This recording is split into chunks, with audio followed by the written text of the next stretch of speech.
The story begins with Mallory driving through a vast, empty desert highway. She's engaged and scheduled to be married in just a few days, but tension lingers between her and her fiancé. Because of that, she doesn't feel entirely happy about the upcoming wedding. Still, she's heading to a nearby city to take care of some final wedding preparations. While driving, her phone rings. It's her sister, Ella Video. Ella tells her she hasn't booked a flight for the wedding yet because she wants Mallory to be sure she truly wants this marriage. Mallory forces a small smile and softly replies that yes, she is happy. Mallory keeps driving down the empty road and soon decides to take a shortcut, a smoother and quicker route to the city. She plays some music, trying to enjoy the ride. After traveling a long distance, her car suddenly breaks down in the middle of the road. She steps out, checks under the hood, and tries to restart the engine, but nothing works. Realizing she's stranded, she notices her phone has no signal either. She sits in the car for a while, hoping someone will pass by to help. As she opens an energy drink to calm herself, the can bursts, spilling all over her shirt. Annoyed, she goes to the back of the car to change. Suddenly, a young man appears out of nowhere, startling her. Seeing her fear, he quickly reassures her and politely introduces himself as Christian. Hearing Christian's calm and gentle voice, Mallory feels a bit more at ease, relieved that someone has finally stopped to help. Christian checks under the hood and starts working on the car while Mallory watches nervously, still uneasy around a complete stranger. After a few tense moments, Christian manages to get the engine running again.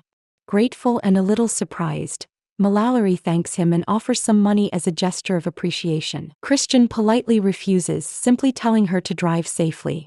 As she begins to drive away, Mallory notices him walking alone along the empty road. Feeling a sense of guilt and basic compassion, she stops and offers him a ride. Christian accepts and they continue the journey together. As they drive, conversation flows.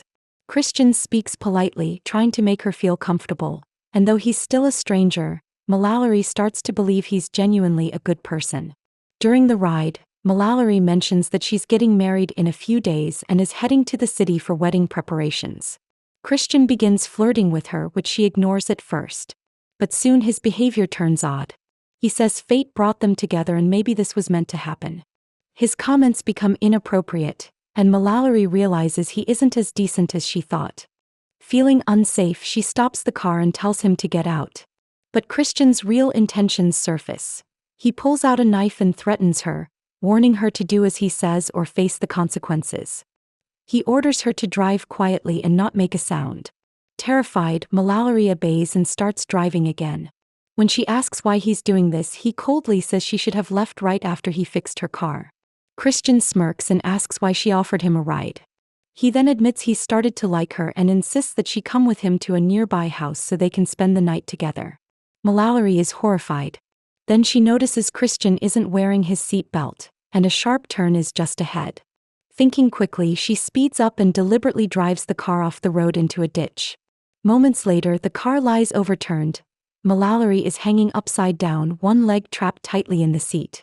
She struggles to free herself but can't move. Outside, Christian has been thrown from the car and lies unconscious, his body motionless because he hadn't fastened his seat belt.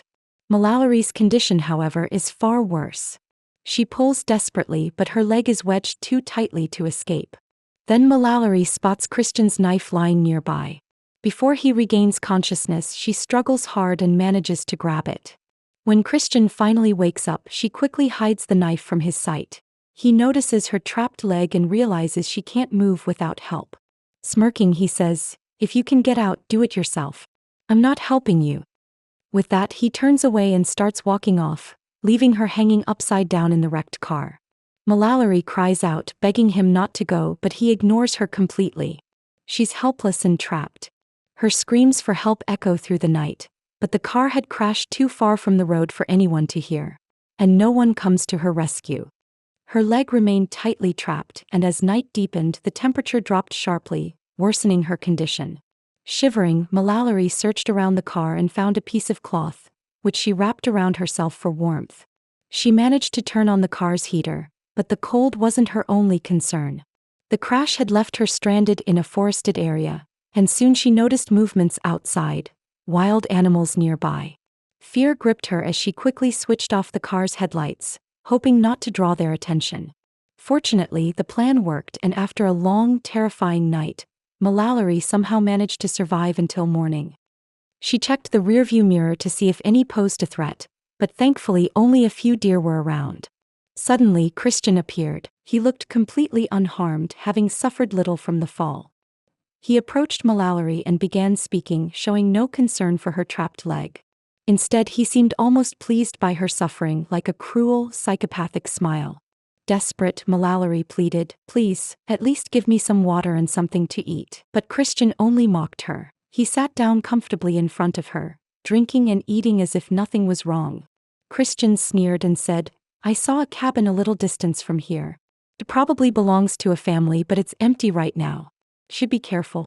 I don't think you'll survive much longer." After saying this, he turned and walked away. Mallory kept begging him not to leave her and to please help, but he ignored her completely. Night fell again, dark and freezing all around. Her feet had gone numb, but this time she managed to find a lighter inside the car. She burned some papers and whatever else she could reach for a little light and warmth. Exhausted, she eventually drifted into a light sleep. Not long after, a rat begins scratching her, waking Mallory in a panic. She sees that several rats have gathered around. Frightened, she tries to chase them away and ends up killing one. Exhausted, cold, hungry, and thirsty, she feels completely broken. After a moment, she realizes the rats could be her only source of food. Driven by desperation, she cooks one of them over the fire and eats it. It tastes horrible, but she knows she can't survive without it. Afterward, she rests, trying to regain some strength. The next morning, she wakes to the sudden sound of her phone ringing. The phone lies just out of her reach, but with great effort, Mallory manages to grab it. Seeing it sparks a new sense of hope. Maybe rescue is finally possible. At that moment, Christian returns. Panicking, she quickly hides the phone. He begins talking about the same cabin again, saying that the family has come back, but he's locked them inside so they can't accidentally reach her. Then he adds, "But now you don't need to worry. I've brought something to help you."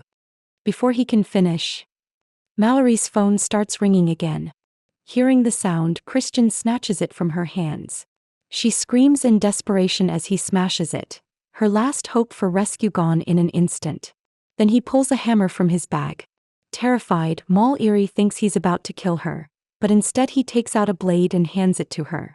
Shaking, she asks, "What are you going to do with this?" Christian smirks and says, "I'm giving you this blade so you can cut your leg off and free yourself. This is your last chance. Otherwise, you'll die here," Christian says coldly. Mallory bursts into tears, begging, "I can't do this. Please help me out. I won't tell anyone about you. If you want me to spend the night with you or whatever you want, I'm ready." But Christian ignores her pleas, leaves the blade with her and walks away.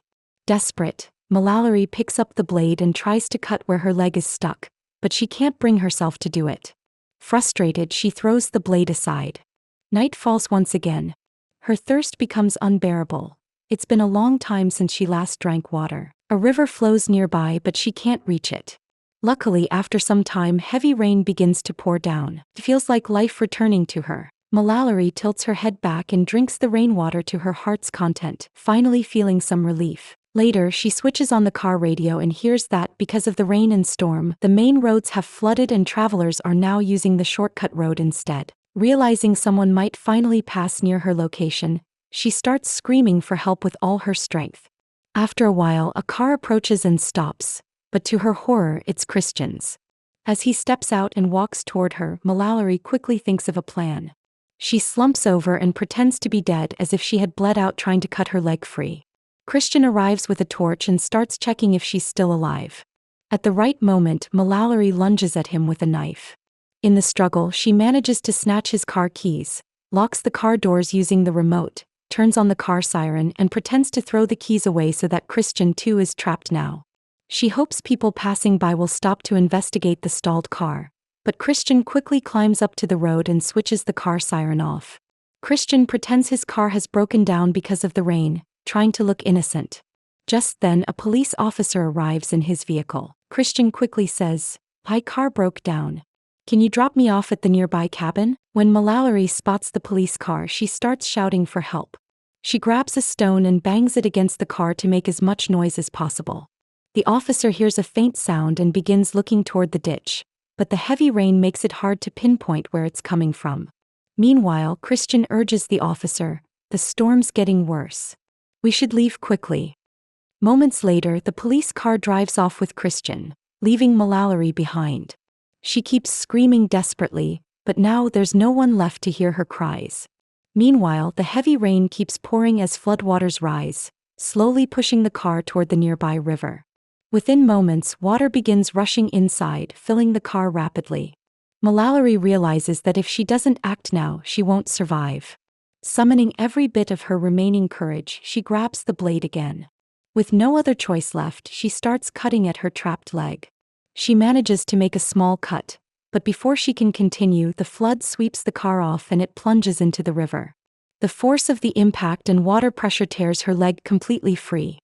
Fighting through unbearable pain, Mallory manages to escape the sinking car and with immense effort swims to the shore. Exhausted, bleeding, and weak, she knows she urgently needs medical help. Refusing to collapse, she grabs a nearby stick for support and begins moving.